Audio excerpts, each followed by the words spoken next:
बिस्मिल्लाहिर्रहमानिर्रहीम। अस्सलाम वालेकुम। आज की इस वीडियो में हम बनाएंगे जी इमली की चटनी यानी इमली की सॉस। ये बिल्कुल परफेक्ट बाजार जैसी ही बनेगी और आज की इस वीडियो में हम डिस्कस करेंगे कि कैसे आप इसको सेव कर सकते हैं और कौन सी गलतियां हैं जिनको करके आपकी जो ये चटनी है बहुत जल्दी ख़राब हो जाती है। यानी हम आपको बताएंगे कि आप इसको किस तरह स्टोर कर सकते हैं 2 से 3 माह के लिए ईजिली। बहुत आसान है इसको बनाना और फिर इसको स्टोर करना। बहुत आसान है इसको बनाना और फिर सेव करना। आप इसको बना के चना चाट में इस्तेमाल कर सकते हैं, फ्रूट चाट में इस्तेमाल कर सकते हैं। बहुत सी ऐसी रेसिपीज़ हैं जिसमें इसका इस्तेमाल होता है और आने वाली वीडियोस में हम इसका इस्तेमाल भी आपको बताएंगे।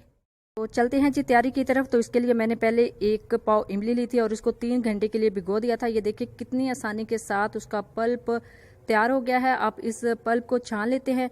छानना भी बहुत आसान है, यानी इसको स्टेन करना बहुत ही आसान है। इसके लिए आपको बहुत ज़्यादा मेहनत करने की ज़रूरत नहीं है।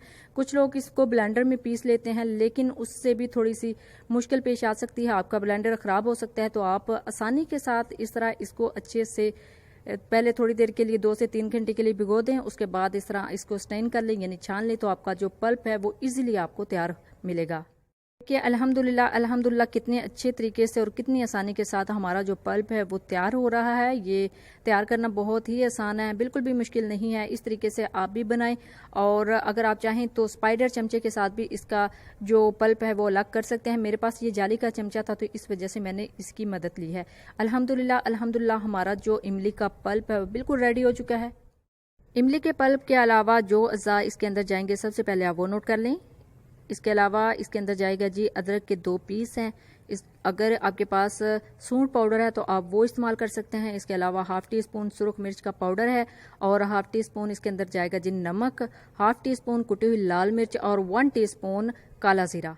जीरे को अपनी रेसिपी में ऐड करने से पहले मैंने 30 से 40 सेकंड के लिए तवे के ऊपर भून लिया था। इससे बहुत अच्छी खुशबू आती है जीरे के अंदर। तो इसके अलावा इसके अंदर जाएगी जी चीनी 1 से 1.5 कप।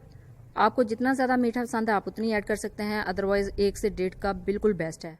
मज़े की इमली की सॉस तैयार करने के लिए सिर्फ यही अज़ा काफ़ी हैं। तो अब चलते हैं जी तैयारी की तरफ। तो सबसे पहले हमने एक कढ़ाई ली है, बिस्मिल्लाहिर्रहमानिर्रहीम। उसके अंदर ऐड करेंगे जी इमली का पल्प और इमली के पल्प ऐड करने के बाद इसको अच्छे तरीके से हमने 4 से 5 मिनट के लिए पकाना है। 4 से 5 मिनट आपने कोशिश करनी है दरमियानी आंच पे इसको पकाने की। ज़्यादा तेज़ आंच नहीं करनी, ज़्यादा तेज़ फ्लेम नहीं करना, क्योंकि हमारी जो सॉस है वो साइडों से जलना स्टार्ट हो जाएगी। तो इसकी जो एक खुशबू है, जले हुए की खुशबू, वो इसके अंदर ऐड हो जाएगी। हमें उस तरह की सॉस नहीं चाहिए। तो परफेक्ट सॉस तैयार करने के लिए आपको दरमियानी आँच करनी पड़ेगी। अपने आने वाली न्यू रेसिपीज़ के अंदर हम यही सॉस इस्तेमाल करेंगे, यानी यही केचप जाएगी। तो उसके लिए आप सीख लें कि किस तरह ये मज़े की जो केचप है, इमली की केचप, कैसे घर में तैयार की जाती है। 4 से 5 मिनट इसको पकाने के लिए हम इसको थोड़ा सा कवर कर देंगे। इसको कवर करते हुए आपने एक चीज़ जहन में रखनी है कि जब तक इसके अंदर चीनी ऐड नहीं करनी उससे पहले तक आप इसको कवर कर सकते हैं। अदरवाइज़ चीनी ऐड करने के बाद आप इसको कवर नहीं करेंगे। तो अब इसके अंदर ऐड करते हैं जी अदरक के 2 पीस। बिस्मिल्लाहिर्रहमानिर्रहीम। अदरक के 2 पीस हमने 4 से 5 मिनट के बाद इसके अंदर ऐड किए हैं। अब मज़ीद इसको 4 से 5 मिनट के लिए और कुक करना है, यानी पकाना है। अदरक ऐड करने से यानी सौंठ का पाउडर भी ऐड करने से हमारी जो सॉस का, जो केचप का टेस्ट है बहुत ही मज़े का और बिल्कुल परफेक्ट हो जाता है। बाज़ार से जो आप केचप लेते हैं उसमें भी ये सौंठ पाउडर या फिर अदरक ऐड हुआ होता है। अदरक के स्लाइस ऐड करने के बाद इसको मज़ीद हमने 4 से 5 मिनट के लिए कुक कर लिया है। तो अब चलते हैं जी नेक्स्ट स्टेप की तरफ। तो इसके अंदर जाएंगे जी खुश्क मसाला जात। ये सारे मसाला जात एट अ टाइम एक दफ़ा इसके अंदर ऐड करेंगे। बिस्मिल्लाहिर्रहमानिर्रहीम। ये मसाला जात ऐड करने की देर है, हमारी जो सॉस है वो गाढ़ा होना स्टार्ट हो जाएगी, यानी ये थिक होना स्टार्ट हो जाएगी।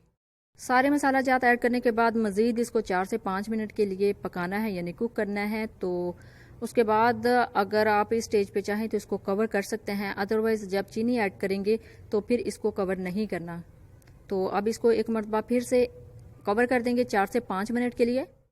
4 से 5 मिनट के बाद इसको मज़ीद पकाने के बाद देखें हमारी जो सॉस है अल्हम्दुलिल्लाह थोड़ी सी गाढ़ी होना स्टार्ट हो गई है।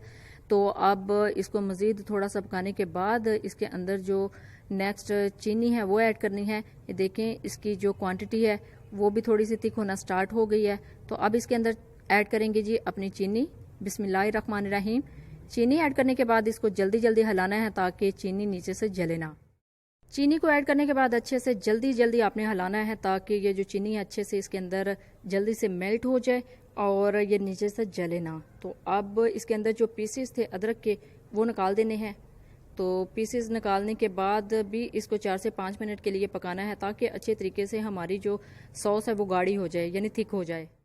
घर में बनी हुई सॉस का सबसे ज़्यादा फ़ायदा और सबसे ज़्यादा एडवांटेज ये है कि आपको यकीन हो जाता है कि आपकी परफेक्ट रेसिपी है, यानी आपको डाउट नहीं रहता कि बाज़ार से जो लाई हुई है उसके अंदर पता नहीं क्या क्या चीज़ें उन्होंने ऐड की होंगी।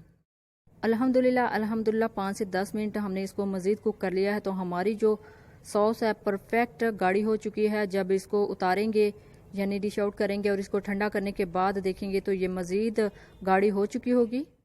अब इस स्टेज पे हम फ्लेम को ऑफ कर देंगे और फ्लेम को ऑफ करने के बाद इसको ठंडा करने के लिए रख देंगे। जैसे ही ये ठंडी हो जाएगी तो ये देखिएगा कि इसकी जो थिकनेस है वो और भी ज़्यादा इंक्रीज़ हो जाएगी। ये देखें हमने जैसे ही इसको उतारा है तो ये और ज़्यादा थिक होना स्टार्ट हो जाएगी। अभी थोड़ा सा वेट करने हैं इसके ठंडे होने का।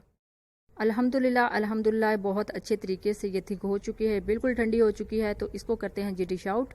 डिश आउट करने के बाद इसकी जो थिकनेस है वो आप चेक कीजिएगा, इसका कलर कितना परफेक्ट आया। अल्हम्दुलिल्लाह ये देखिए कितनी खूबसूरत और कितनी अच्छी और कितनी मज़े की हमारी जो इमली की सॉस है वो तैयार हुई है। ये बाज़ार से कहीं ज़्यादा बढ़कर बहुत मज़े की तैयार होती है। और देखें कितनी अच्छी इसके अंदर थिकनेस आई है और कितनी अच्छी ये घर में ही तैयार हो जाती है। आप इसी तरीके से इसको तैयार कर सकते हैं और इसको सेव कर सकते हैं 1 से 2 माह के लिए। इसको सेव करना यानी इसको स्टोर करना भी बहुत आसान है, बिल्कुल भी मुश्किल नहीं है। इसके लिए आपने देखना है कि जब मैंने इसको इसके अंदर डिश आउट किया था तो ये बर्तन हमारा बिल्कुल खुश्क था, इसके अंदर बिल्कुल भी गीलापन नहीं था। तो आपने इसी चीज़ को नोट करना है। इसके अलावा इसको अगर आपने स्टोर करना है तो उसके लिए जो आपने बोतल लेनी है यानी जो आपने डिब्बा इस्तेमाल करना है वो भी बिल्कुल खुश्क होना चाहिए। इसको मैंने पहले से ही धोकर खुश्क करके रखा हुआ था। इसके अंदर अब ऐड करेंगे जी अपने इमली की सॉस। इमली की सॉस ऐड करने के बाद इसको अच्छे तरीके से एयर टाइट जार में बंद करके फ्रिज के अंदर 2 से 3 माह के लिए आप सेव कर सकते हैं। देखिए अल्हम्दुलिल्लाह हमारी जो परफेक्ट इमली की सॉस है बिल्कुल तैयार हो चुकी है। इस तरह आपने जार के अंदर इसको यानी एयर टाइट जार लेना है, उसके अंदर इसको भर के और आपका जो जार है वो बिल्कुल खुश्क होना चाहिए और खुश्क जार के अंदर आपने इसको भरना है और इस तरह बंद करके फ्रिज के अंदर स्टोर करना है 2 से 3 माह के लिए। जब भी बनाए अपना फीडबैक ज़रूर दीजिएगा, दुआओं में ज़रूर याद रखिएगा। अल्लाह हाफिज़, थैंक्स फॉर वॉचिंग।